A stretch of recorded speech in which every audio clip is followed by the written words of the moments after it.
Halo teman-teman semua, mari kita membahas sio yang cocok baru boleh nikah. Apakah demikian? Kan kita sering dengar orang-orang tua dulu kita ngomong, oh ini sio ini nggak cocok sama situ, harusnya sio ini baru cocok. Nah, tapi pertanyaan saya, apakah sudah cocok sionya, sudah dijamin orang ini tidak bisa cerai? Kan tidak demikian kan, banyak juga yang cerai sionya sudah cocok, buktinya juga masih banyak cerai. Tapi yang orang cerai yang sionya yang kelas, istilahnya kelas 6 apa 3 gitu, pasti oh gara-gara dia sionya kelas, dia nikah baru bisa cerai itu. Apakah demikian? Ya mereka kan pembuktiannya ngelihatnya orang yang cerai aja, tapi kan buktinya orang yang sionya kelas juga baik-baik saja juga banyak, ya kaya juga banyak kan, tapi nggak pernah dibahas kan. Tapi yang dibahas tuh yang jelek, oh lo sionya kelas, perkawinannya pasti nggak bagus. Apakah demikian? Ya mereka kan banyak pembuktiannya kan yang jelek aja, istilahnya yang nggak bagus, yang cerai ya mereka tanya, oh lo siapa, oh baru keluar dari lumpurnya itu gara-gara lu cerainya gara-gara clash sionya ini sio kambing sama sio kerbau itu kan clash, sio tikus sama sio kuda itu clash, apa sio monyet sama sio macan itu clash kan gitu. Apakah demikian? Jawaban saya tidak segampang itu ngelihat di tahun aja sudah bisa baca, oh orang ini nikah nggak mungkin clashnya gara-gara perceraiannya gara-gara dia kelas. Tidak sedemikian kalau menurut saya. Kita harus lihat keseluruhannya, melalui suatu pembuktian kita baru bisa tahu. Saya ada satu customer, ya dia sama istrinya kan kelasnya sama. Kalau dia ke Pak Zhi Xuantung, dia baca catnya suaminya, pasti dia bilang lu pasti nggak cocok sama istri lo, pasti sering ribut. Nah, makanya saya sekali pertama saya ketemu dia, saya bilang kayak gitu, dia waktu sama istrinya, apakah demikian? Saya bilang kan enggak, situ malahan dapatnya anak kembar lagi, cewek cowok lagi, ya, punya pabrik sebesar ini, punya rumah sebesar ini, apakah nggak bagus? Pasti kalau situ ceritain yang guru paksunya yang bacain situ nggak bagus, ya pasti dia terengah-engah, kaget, loh kok bisa kayak gitu ya? Nah itulah saya bilang, gara-gara dia baca, ya saya bilang ya situ orang tanah dulu di tikus, di bawah, di cabang bukunya tikus di Sports Palace ya, di bulannya ada kuda, dia bacanya kayak gitu, oh pasti. Terus istrinya beda sama dia 3 tahun lebih besar dari dia.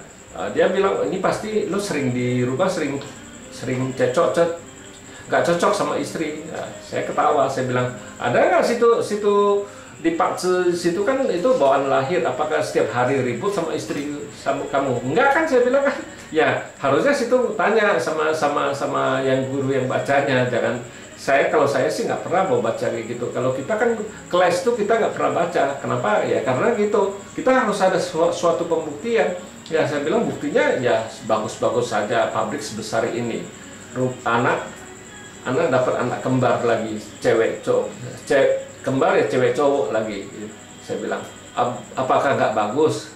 Kalau dia tahu situ punya pabrik sebesar ini, rumah sebesar ini, apa nggak kaget dia ngomong situ nggak bagus? Saya bilang ya ketawa customer yang saya bacain itu. Ya dia bilang ya rata-rata saya baca ke Pak Zhi Xuantung, rata-rata ngomongnya kayak gitu Pak. Dia bilang pasti perkawinan situ nggak bagus, tapi buktinya oke aja. Saya bilang ya kuncinya satu, kalau mau rumah tangga akur itu harus saling mengalah, saling mengerti, itu yang paling penting. Bukannya dari sionya kelas langsung bacanya pasti nggak bagus, enggak demikian. Saya bilang harus dimengerti penyebab perceraiannya apa. Orang kan kebanyakan ya apakah yang sudah sionya cocok pasti tidak cerai. Nah, situ saya mesti balik lagi tanya kayak gitu, apakah demikian? Tidak kan, banyak juga sionya sudah cocok, buktinya banyak juga cerai, ribut di dalam rumah tangganya. Ya kenapa bisa kayak gitu? Ya karena mereka tidak tahu. Karena kalau cowok lagi pocai istilahnya, itu bintang asmaranya rusak. Itu kalau cewek ngeliat cowok istri suaminya itu pasti sebel. Tapi kalau cowok ngeliat istrinya lagi pokwan, ya cowok itu ngeliat istrinya sebel. Karena bintang asmaranya rusak. Ya kalau nggak tahu dua-duanya kan pasti ribut, bisa ribut punya itu. Ya nggak, biar sionya gimana cocok pun ya pasti ada sewaktu-waktu pasti ada pasti salah satunya pasti ada rusak punya. Kita bilang ada satu rusak kan, bisa pocai apa bisa pokok kan. Nah kalau sudah kayak gitu, kalau dua-duanya nggak mau ngalah ya jadi pasti ribut lah, pasti istilahnya nggak mau saling mengalah, pasti ribut punya. Biar sionya cocok gimana pun ya pasti bisa menimbulin masalah kalau nggak tahu, saya bilang kan gitu. Bukannya gara-gara sio dia cerai, itu nggak ada hubungan dengan sio. Kalau menurut saya sih nggak ada hubungan, karena ya partnya itu kuannya rusak, ya apa cainya kalau suaminya rusak. Makanya kalau orang suruh saya cari hari untuk pernikahan, saya harus hadirin dua-dua yang mau nikah. Saya harus jelasin dulu dua-duanya, baru saya mau cari hari nikahnya. Kalau enggak kan, kalau kita nggak kasih tahu, ya ntar kalau kita sudah pilihin hari yang baik, dia anggap itu wah harinya nggak baik, nyebabin dia cerai kan. Tapi sebenarnya kan penyebab cerai itu bukan dari hari itu kan cuma feng shui. Kita cari hari kasih dia itu kan dimensi dan feng shui-nya yang bagus saja. Bukannya oh kita cari hari yang baik pasti orang ini tidak bisa cerai. Tidak demikian. Harus yang bisa tidak cerai itu kalian berdua. Nggak bisa, hari kita bisa cariin hari baik, oke, nggak ada masalah. Tapi yang menyebabkan bisa cerai itu kan kalian berdua. Satunya pocai, satunya pokok. Nah kalian harus hati-hati, harus saling mengerti. Itu yang paling penting.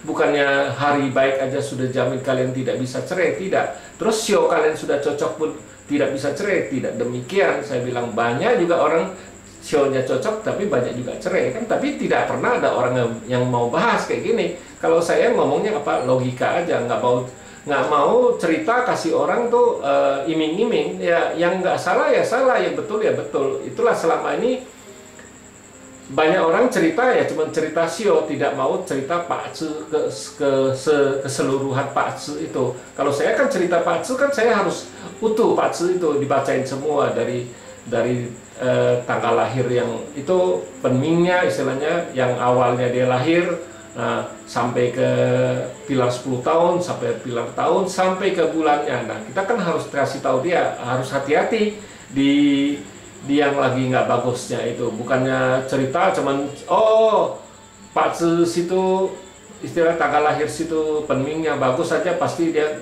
bagus apa gimana, enggak. Kita harus lihat keseluruhan. Itu kan bisa, saya bilang itu Pak itu kan bergerak jadi bisa berubah-ubah terus ya. Bukannya memang kalau tanggal lahir itu takdir itu tidak bisa berubah, tapi kan dia bisa masuk 10 tahun 10 tahun tuh bisa ngerobain yang tanggal lahir yang aslinya. Belum lagi tahunnya, tahun juga bisa ngerubah kan gitu. Belum bulan pun bisa ngerubah. Nah itulah kenapa saya bilang itu kalau Pak Tzu itu tung tai, jadi bergerak, itu istilahnya bergerak punya Pak Tzu. Jangan cuma baca penming. Kalau penming ya cat pribadi ya kita nggak bisa baca apa-apa, cat waktu dia lahir aja. Ya demikianlah saya bahas tanggal lahir, pilih sio yang cocok sudah pasti tidak bisa cerai. Demikianlah, terima kasih. Sampai jumpa lagi di video saya yang selanjutnya.